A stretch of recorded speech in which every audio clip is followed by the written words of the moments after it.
Venganza para víctimas, por Holly Jackson. Capítulo 17. A su sangre le pasaba algo. Iba demasiado rápido, llenándose de espuma al entrar y salir de su pecho. Puede que los 2 cafés seguidos no hubieran sido una buena idea, pero Cara se los había ofrecido. Había dicho que parecía cansada a esas horas intempestivas de la mañana. Ahora a Pip le temblaban las manos y le burbujeaba la sangre al salir de la cafetería para ir a Church Street. Se estaba quedando seca. No había dormido nada esa noche. 0. Aunque se había tomado una pastilla entera, una dosis doble, pero fue en vano después de haber leído la transcripción del interrogatorio de Billy Carras. Más veces de las que podía contar, reproduciendo las voces en su cabeza como una obra de teatro, con las pausas llenas por el zumbido de la grabadora. Y la voz que se había imaginado para Billy no parecía nada a la de un asesino. Se oía asustado, confundido, como ella. Cada sombra de su cuarto tomó la forma de un hombre mirándola envuelta en el edredón. Cada luz era un par de ojos en la oscuridad, las LED de la impresora y el altavoz Bluetooth que tenía sobre el escritorio. Fue incluso peor después de recibir el mensaje a las 2:30. El mundo se redujo a ella y a las sombras merodeadoras. Pip se quedó despierta, con los ojos cada vez más secos a medida que pasaba el tiempo, y ella continuaba mirando el techo oscuro. Si fuera honesta consigo misma, sincera de verdad, no podría decir que aquello fuera una confesión en absoluto. Sí, Billy dijo todas esas palabras. Sí, de su boca salió "fui yo quien mató a esas mujeres". Pero el contexto lo cambiaba todo. Lo que pasó antes y después despojaba de sentido a esas palabras. María no había exagerado ni había tergiversado la verdad por leer la transcripción desde la perspectiva de una madre. Tenía razón. La confesión parecía coaccionada. El inspector había acorralado a Billy hablando en círculos, reprochándole mentiras que nunca había pretendido decir. Nadie había visto a Billy contar a Yates la noche anterior, eso no era cierto. Y aún así el pobre chico se lo tragó. Se creyó a esta persona inventada por encima de sus recuerdos. El inspector se lo dio todo masticado. Los detalles de los 4 crímenes. Billy ni siquiera sabía cómo había matado a sus propias víctimas antes de que se lo dijeran. Existía la posibilidad de que fuera todo un montaje, una táctica inteligente de un asesino manipulador. Intentó consolarse con esa idea, pero aquello quedaba eclipsado cuando lo comparaba con la otra posibilidad. Que Billy Carras fuera un hombre inocente. Ahora que había leído su confesión, ya no era solo posible. Había dejado de ser un débil quizá. Notaba cómo su instinto se inclinaba dejando atrás la duda para llegar a otras palabras. Probable y factible. Y algo no estaba bien porque parte de ella se sintió aliviada. No era esa la palabra exacta. Era más bien como emocionada, con la piel de gallina y la palabra pasando despacio por su cabeza. Su otra droga, un nudo retorcido que ella tenía que deshacer. Pero no podía creerse esa parte sin aceptar la otra, la que venía con ella mano a mano. 2 caras de la misma verdad. Si Billy Carras era inocente, el asesino de la cinta seguía suelto. Libre. Había vuelto, y a Pip le quedaba una semana antes de que la hiciera desaparecer. Así que tenía que encontrarlo ella antes, desenmascarar a quien estuviera acosándola, ya fuera el asesino de la cinta o un imitador. La clave estaba en Green Scene, y por ahí es por donde debía empezar. Ya había empezado. La noche anterior, el reloj del navegador marcaba más de las 4 de la madrugada, y Pip se estaba dedicando a leer todos sus viejos documentos, buscando entre archivos y carpetas hasta que encontró el que necesitaba. El que se metió en su cabeza como un pico repentino, recordándole su existencia, su importancia, mientras ella intentaba pensar en todo lo que sabía sobre la empresa de Jason Bell. Volvió a mis documentos y a la carpeta que se llamaba Tareas, luego a segundo, Bachillerato, y la carpeta se abrió mostrando la mitad de sus trabajos. PC. Pip dio clic y aparecieron líneas y líneas de documentos de Word y archivos de sonido que había creado hace un año. Imágenes JPG, imágenes escaneadas, las páginas de la agenda de Andy Bell, abierta por completo en el escritorio, y un mapa con notas de Little Kilton que Pip dibujó ella misma, recreando los últimos movimientos de Andy. Navegó por todos los registros de producción hasta que encontró el que quería. Otra vez ese picor. Registro de producción, entrada número 20, entrevista con Jess Walker. Sí, ese era. Pip lo había releído y su corazón se había acelerado a medida que se iba dando cuenta de su importancia. Qué raro que un detalle sin relevancia por aquel entonces resultara ser tan vital ahora. Casi como si todo esto hubiera sido inevitable desde el principio. Un camino que Pip no sabía que recorrería hasta el final.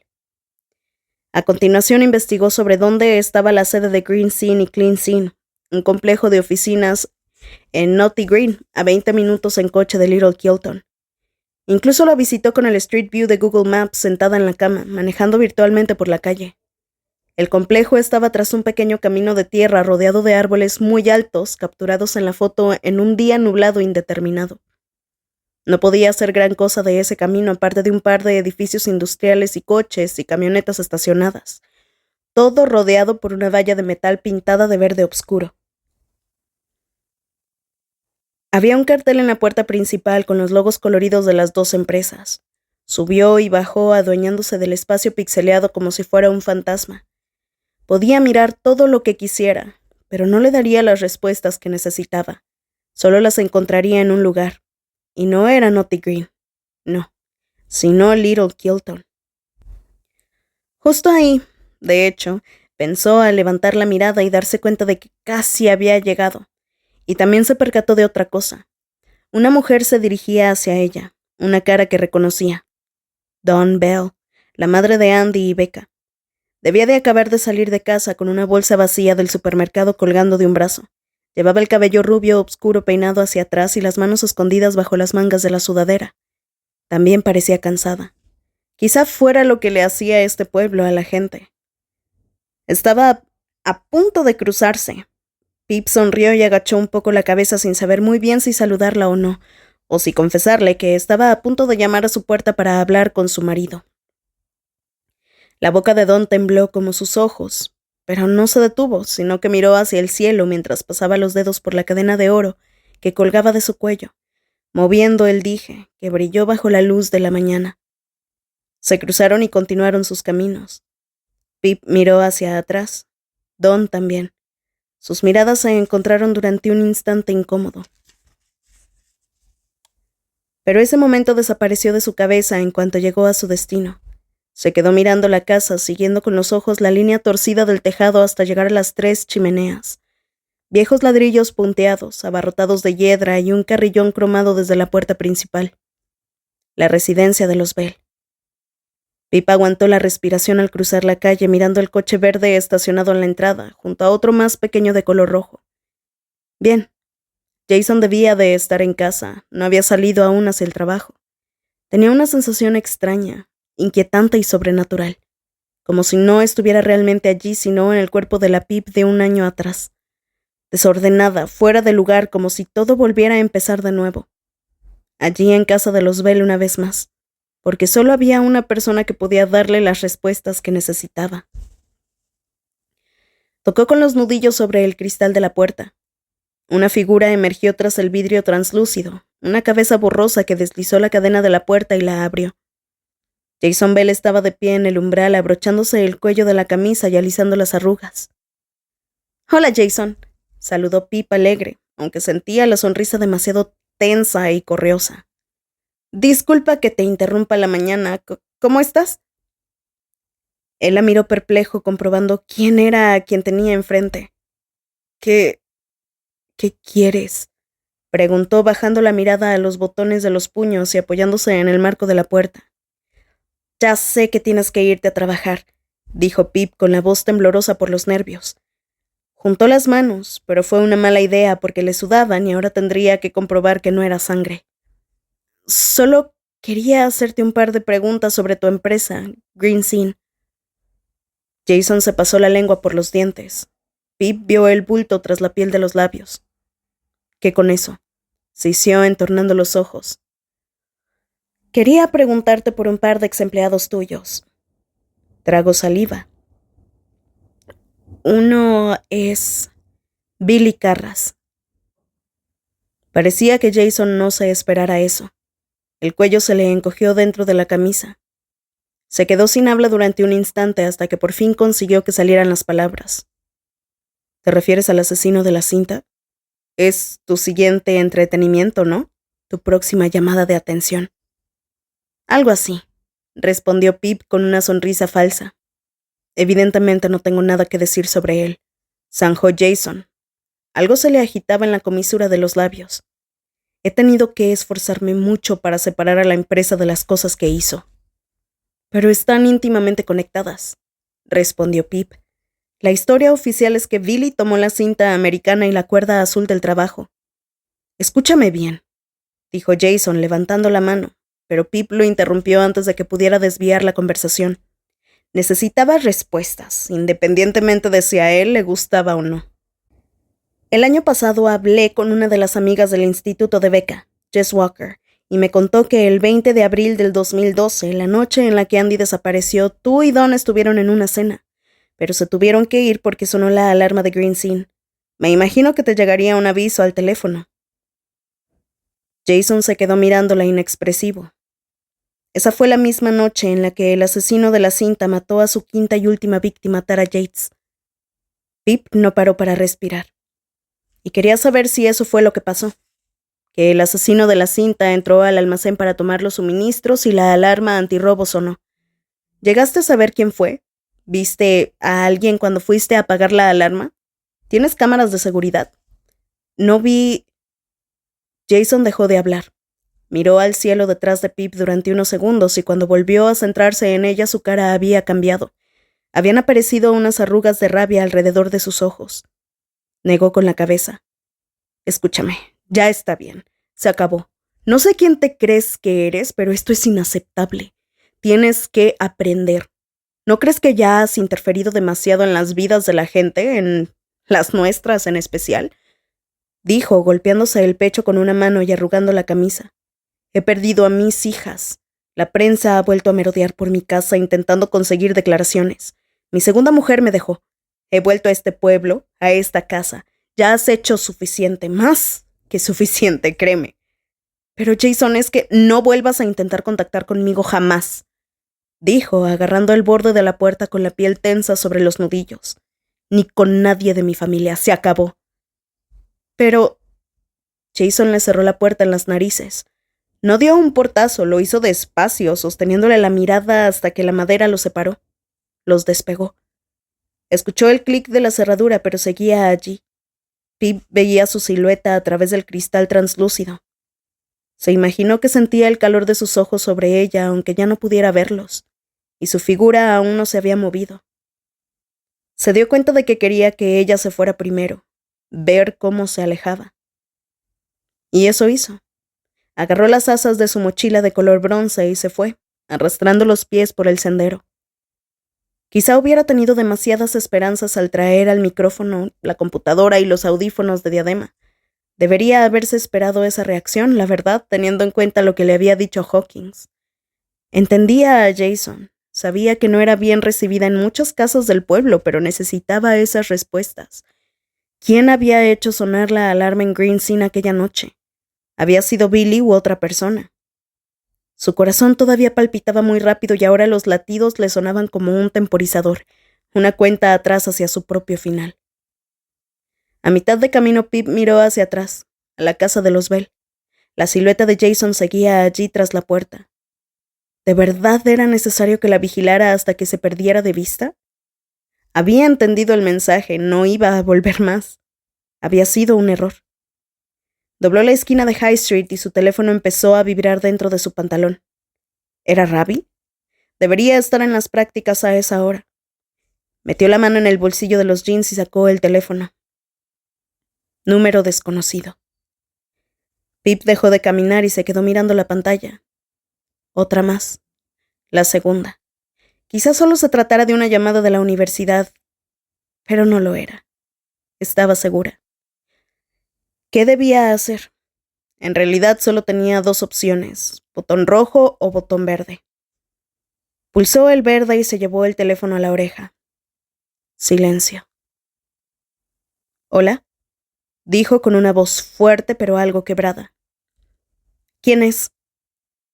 Nada.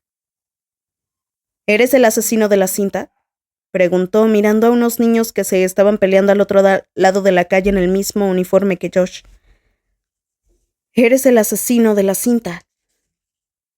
Un sonido. Podía haber sido el coche que acababa de pasar o una respiración en su oído. «¿Vas a decirme quién eres?», insistió con miedo a que se le cayera el teléfono porque de pronto sus manos estaban pegajosas por la sangre de Stanley. «¿Qué quieres de mí?». Pip se puso en medio de la carretera, en el cruce, aguantando la respiración para poder escucharla de él. «¿Me conoces?», añadió. «¿Te conozco?». La línea crujió y se cortó la llamada. Escuchó los 3 pitidos y el corazón le dio un salto con cada uno de ellos. Se había ido. Pip bajó el teléfono y se quedó mirándolo a 2 pasos del borde. El mundo exterior estaba borroso. Desaparecía mientras ella miraba la pantalla bloqueada del teléfono, donde él acababa de estar hacía unos segundos. Ya no albergaba ninguna duda de quién la estaba llamando. Ella contra él. «Sálvate para salvarte». Pip escuchó el ruido del motor demasiado tarde. Unas llantas chirriaron detrás de ella. No le hizo falta mirar para saber lo que estaba pasando, pero en esa milésima de segundo el instinto se apoderó de ella e impulsó sus piernas hacia la banqueta. El chirrido le llenó los oídos y los huesos y los dientes cuando el coche giró a su lado. Un pie aterrizó y derrapó debajo de ella. Se cayó de rodillas y se protegió con un codo. El teléfono salió disparado de su mano y se estrelló contra el hormigón. El chirrido se convirtió en un gruñido que se disipaba conforme el coche se alejaba de ella, antes de que pudiera verlo. «¡Santo cielo, Pip!», gritó una voz sin cuerpo, aguda en algún lugar delante de ella. Pip parpadeó. Tenía sangre en las manos, sangre de verdad. Tenía un arañazo en la palma. Se levantó con una pierna aún en el asfalto mientras unos pasos corrían hacia ella. «¡Por Dios!». Apareció una mano de la nada extendida delante de ella. Pip miró hacia arriba. «Layla Mead». No, parpadeó, no era Layla. Ella no era real. La que estaba allí de pie era Stella Chapman, su compañera del instituto, mirándola con preocupación. «¿Demonios, estás bien?», preguntó. Pip le agarró la mano y dejó que Stella la jalara para ponerla en pie. Estoy bien», respondió Pip limpiándose la sangre en los jeans. Esta vez sí que dejó una mancha.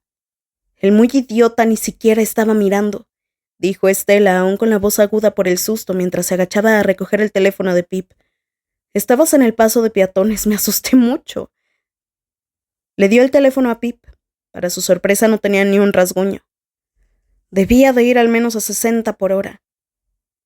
Stella seguía hablando demasiado rápido como para que Pip se enterara. Y por el centro, nada menos. Los que tienen coches deportivos se creen que son los malditos dueños de la carretera. Se pasó nerviosa la mano por el cabello castaño. «Estuvo a punto de atropellarte». Pip podía escuchar aún el chirrido de las llantas que se habían quedado como un timbre en sus oídos. Se había golpeado la cabeza. Tan rápido que no pudo ni intentar leer el número de la placa. Lo que sí vi es que era un coche blanco. «Pip, ¿estás bien? ¿Te hiciste daño? ¿Llama a alguien? ¿A Ravi?». Ella negó con la cabeza y el zumbido de sus oídos desapareció. Tan solo estaba en su cabeza. «Gracias, Stella». Pero cuando la miró, cuando vio sus ojos amables y su piel bronceada, las líneas de sus pómulos, volvió a convertirse en otra persona. Una diferente, pero la misma. Layla Mead, igual que ella en todos los sentidos, excepto por el cabello castaño que ahora era rubio cenizo. Y cuando volvió a hablar, tenía la voz de Charlie Green. «Bueno, ¿qué tal todo? Hace meses que no te veo». Pip sintió el impulso de gritarle a Charlie y hablarle de la pistola que se había dejado en su corazón, enseñarle la sangre de sus manos. Pero en realidad no quería gritar. Necesitaba llorar y pedirle que la ayudara a entenderlo todo, a entenderse a sí misma, rogarle que volviera y que le mostrara cómo volver a estar en paz con quien era. Que le dijera, con su voz calmada y suave, que a lo mejor estaba perdiendo esta pelea porque ya estaba perdida. La persona frente a ella ahora le estaba preguntando que cuándo se iba a la universidad. Pip le devolvió la pregunta y se quedaron allí en pie en la calle, hablando despreocupadamente sobre el futuro que Pip ya no estaba segura de tener. No era Charlie quien estaba delante de ella, hablando de irse del pueblo, y tampoco era Layla Mead. Era Estela, solo Estela. Pero a pesar de eso, era muy difícil mirar solo a Estela.